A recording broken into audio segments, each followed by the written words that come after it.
Hello and welcome to today's Sunday session. Today we're going to have a look at the XLOOKUP formula. And this essentially came around after the popularity of the vertical lookup, the VLOOKUP that we discussed in another Sunday session.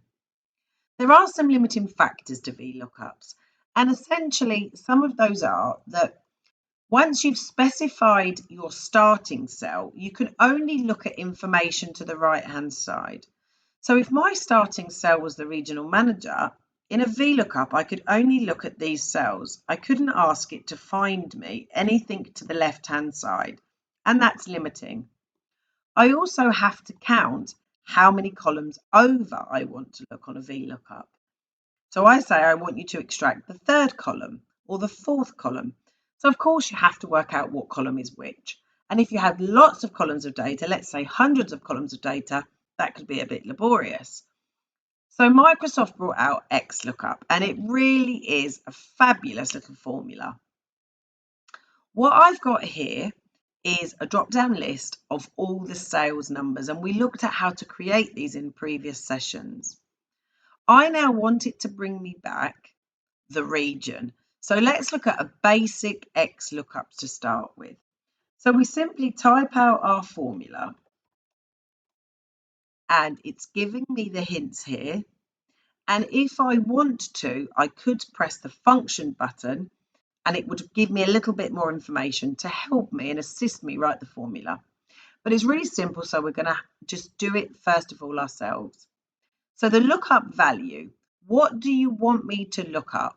And I'm going to say I want you to look for whatever cell I select in this drop-down list.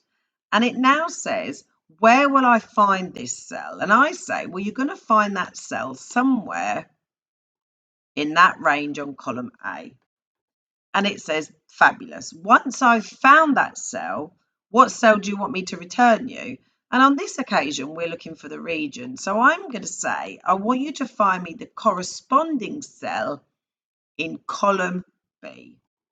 I close my bracket and straight away it selects for me that there's the cell and there's the region. And if I change the sales number, it automatically updates with the region.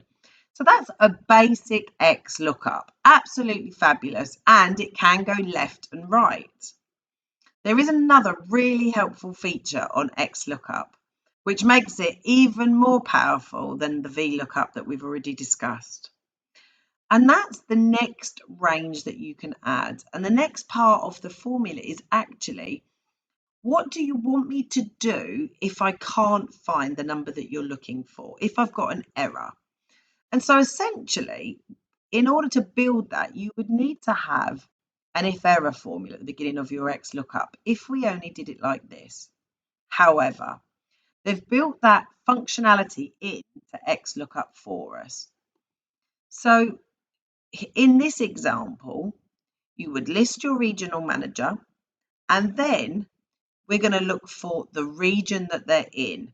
So we're going backwards, we're going left-hand side with our XLOOKUP, and we get the opportunity to select something that is going to result in an error and build the parameters on for what if you can't find it. So let's write that formula out now, equals XLOOKUP. What value do you want me to look for? Well, I want you to look for whatever regional manager's name is written in here. Where am I going to find this regional manager? Well, you're going to find it somewhere in column D. When I've found it, what do you want me to return you? I want you to return me the region, which is in column B.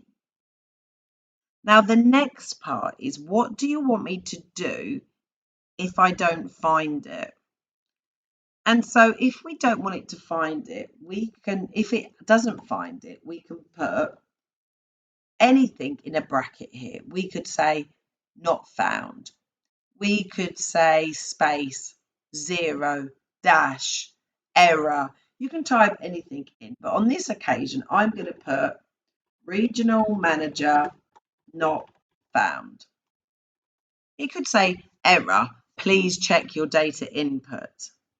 I then press enter, and it can't find a space. So this cell is just blank. And it's saying you asked me to look over here in column D, but I didn't find any spaces. So it's given me the error, which is regional manager not found. Now, if I correctly type in a regional manager's name, it's successfully found Martin now, and it says he works in the East Midlands region. If we change that and we put Neil Tonkin, it says Neil works in Wales, which is correct. If I then make a mistake and I put a name that says that's not on the list, Smith Sally, it says the regional manager wasn't found, you've made a mistake. This really comes into its own when you're using drop down boxes and you want someone to specifically select from the drop down box, or you want somebody to type the names and the functionality in that box in a specific way. So if I wrote Sally Smith, it wouldn't work.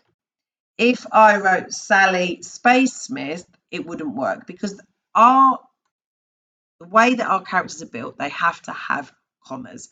So you're really trying to enforce a behavior type here. If it was a drop-down box, they'd have the option to select from a drop-down box. If they try and overtype and put something else in, then it's going to say it can't find what they're typing. I hope you found that helpful, and I really look forward to seeing you on the next Sunday session. Thank you.